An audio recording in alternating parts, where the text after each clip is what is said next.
Voilà, alors regardez, ça se voyait pas avant, mais maintenant, c'est comme le nez au milieu de la figure.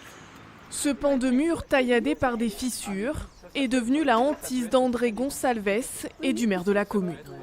À 84 ans, cette habitante voit sa maison littéralement vaciller depuis près de 5 ans. Là, la fenêtre est décalée. J'ai l'impression qu'on le voit d'ailleurs, regardez. C'est plus bas ici que là. Tout à fait. Voilà, alors il en vient des morceaux de temps en temps. Cette pièce, ancienne chambre de la propriétaire, est désormais quasi inhabitable. Et ça venait à s'écrouler, je vais tout prendre sur le museau. Alors j'ai dit, je décampe à côté. Et c'est là que vous allez voir, tiens, ouvrez la porte, vous allez voir. Ah ben, effectivement. Mais oui, enfin, un coup de latte. Ah ben là. Ah ben d'accord. Voilà.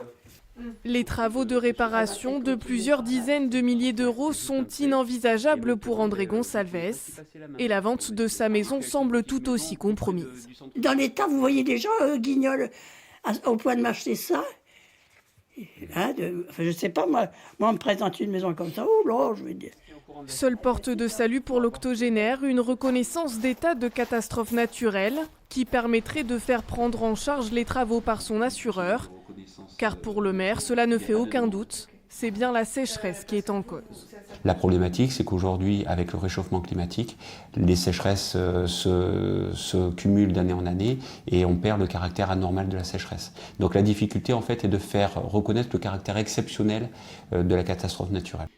La reconnaissance de catastrophe naturelle ne sera instruite par le ministère de l'Intérieur qu'en 2020. Une vingtaine de foyers se sont pour l'instant déclarés, soit près de 5% des maisons de la commune.